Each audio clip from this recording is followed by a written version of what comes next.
Hello everyone, আজকের ভিডিওটি আমার আর্যা সোনার হাতে খড়ি সরস্বতী পুজোর এই শুভক্ষণে রং তুলির স্পর্শে সাধারণ স্লেটটিকে একটু স্পেশাল করে তুললাম আমার জীবনের সবথেকে স্পেশাল মানুষটির জন্য। হাতে খড়ি মানে পড়াশোনার জগতের প্রথম পদক্ষেপ।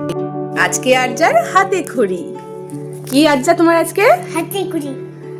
মা সরস্বতীর কাছে কি বলবা? বিদ্যা দাও, বুদ্ধি দাও। কি দেবে? এই যে এখানে আমার জ্যান্ত সরস্বতী হাতে খড়ি দেওয়ার জন্য প্রস্তুত। এই যে এখানে তার ঠামি পুজোর ভোগ রান্না করতে ব্যস্ত, আর দাদু রেডি হচ্ছে তার নাতিকে হাতে খড়ি দেওয়া হবে বলে। চলুন ওপরে তার মনও মানে দিদুন কি করছে দেখে আসি। হাতে খড়ি দেওয়ার আগে আর্যা ঘরে ঢুকে তার ঠাকুরদাকে একটু প্রণাম করে নিল। ঘরে সংস্কৃততে ডক্টরেট পুরোহিত থাকতে বাইরের পুরোহিত আমরা কেন নেব?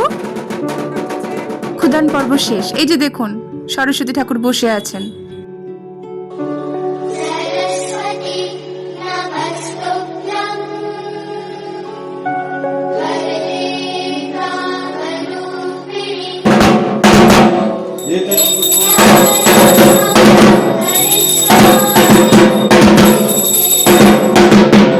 এখানে যে হাতে খড়ি দেওয়াবে আর যে দেবে দুজনের মধ্যে খুনসুটি শুরু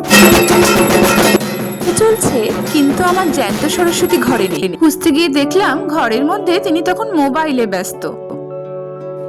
এবারে শুরু হবে হাতে খড়ি পর্ব, পড়াশোনার জগতে যাত্রা শুরু।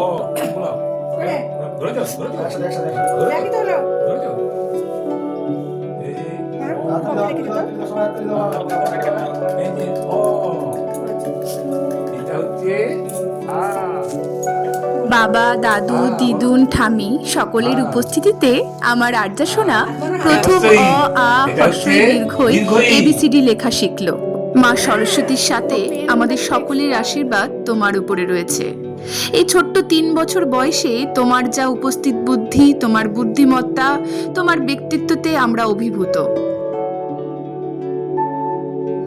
বিশ্বরূপে বিশালক্ষ্মী বিদ্যাং দেবী নমস্তুতে।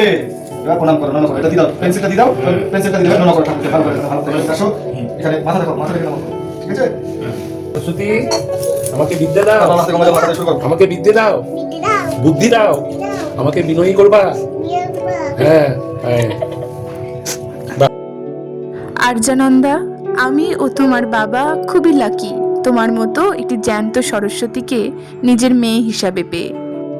শঙ্খ উলুধ্বনিতে মা সরস্বতীকে বিদায় জানানোর সাথে অনুভব করলাম মা হিসাবে নিজের দায়িত্বটা অনেকটাই বেড়ে গেল।